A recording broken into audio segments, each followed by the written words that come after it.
Wayne Sleep is with me this morning, and of course, Wayne, you became good friends with Princess Diana, didn't you, after that beautiful, famous dance that you did with her for a charity event back in 1985 to Uptown Girl. That's right. What do you make of Prince William now talking and actioning some of his, childhood learnings about homelessness because of what his mum showed him? I think it's his legacy from his mother, and I think she would have organised, and helped him with it and encouraged it, because I remember her saying that she'd just been to Centre Point the night before when we were rehearsing, and that she wanted, to carry on being part of it because she thought it was one of her chief aims to get rid of it. And I bet her son heard that, and now he's pursuing his mother's wishes. Isn't it wonderful? As well as his own. Yeah, and Wayne, you're here, obviously, to talk about your new memoir, Just Different, which is looking back on 60 years on stage and on screen, doing all sorts of remarkable... What a life you have had! Well, Wayne Sleep, a working-class lad. Yes. The 12 years old, a scholarship to the Royal Ballet. Still, I believe, the shortest ever male dancer to ever be accepted into the school. Yes, well, it's... being small, I was going to give up. You have to be about 5'9", and I was going to take hormones to make me grow, because you can, but they weren't scientifically proven. I could have grown outwards in any way, and so it was very dangerous. And the director of the Royal Ballet said, "What's this here? I hear about you taking a pill sleep. You'll just have to turn faster than everybody else and jump higher. Now get on with it." So I've been getting on with it for the rest of my life. And you're 5'2", is that right? So smallest boy and ever. of course, the men have to lift the women, so yes, they have to be taller than them. Yes. And when they go on their toes, that's another 6 inches.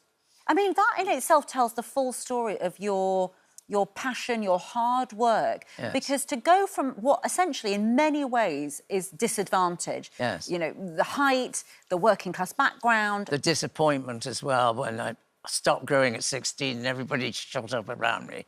And I was sort of better than a lot of them, and they were all getting jobs before I did.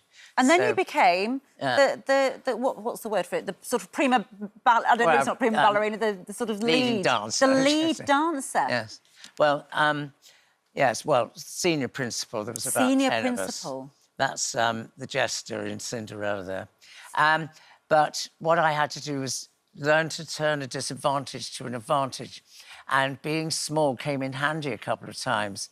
I played Napoleon Bonaparte against the Duke of Wellington, the handsome one that the ugly sisters wanted in the ballet. And then, of course, I was small enough to get through holes and crannies in the great train robbery with Sean Connery. As a stuntman. Yeah, it's really fascinating, all the things you've done. And, of course, the dance that you did with Princess Diana was recreated in The Crown, and so a whole new generation realised sort of your importance in that whole moment. There's also stories about Freddie Mercury, who you also became great friends with. Just tell us a bit about your life with... When I first met Freddie, he came to see a performance I was leading in, and he came backstage afterwards to meet me.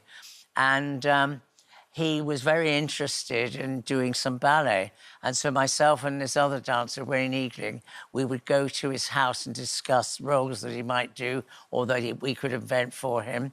And he wanted to compose music for a ballet for the Opera House. So I was very keen on opening doors and getting more people into classical ballet and influencing them, and so was he. And didn't he, in the book, is it you talk about him hiring a plane one afternoon, just going, come on, we'll go ahead and try being... No, it was his 40th birthday. 40th birthday. And he was at Pike's Hotel, and he had lots of friends over there already, and he said, "Miss Sleep," because I was always Miss Sleep to him. And Miss Sleep, I've booked your flight, you're on a first-class ticket on a Boeing jet, BEA, and we had a jet there, champagne all the way, did the party, next morning, sozzled, back then, on the plane, cold champagne, and got off. Don't remember a thing. But no, it was a wonderful occasion. Freddie always did things like an epic. He never did things by halves, and you had to really come up to his level. Yeah, and what is interesting also is that you say that, you always still, though, even though you were mixing with royalty, you were mixing with the greatest rock stars of the era, you still always felt like an outsider, and partly also you never came out as gay to your mum in her lifetime. I couldn't, because I think cousins and a few people around her would have thought, you know, they could ridicule her. Oh, well, you don't want to go to London where he went. He became successful, look, but look what happened to him.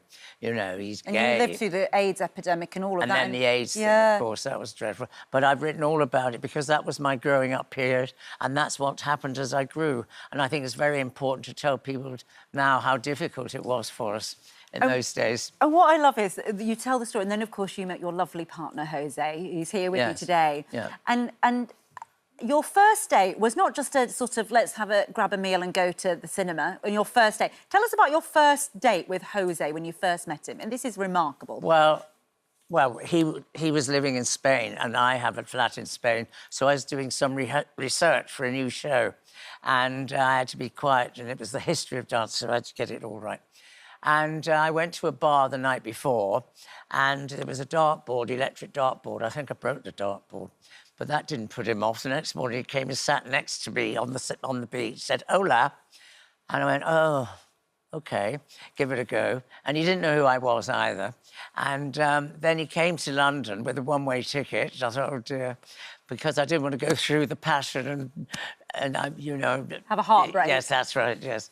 And so I was very sceptical. But royalty came to the rescue. Sorry, yes. Yeah. That night, I had to go and meet Princess Margaret and her lady-in-waiting to discuss a gala I was doing for the Queen and Princess Margaret for one of their charities and what kind of dances we had. And he had to sit in a chair in the corner.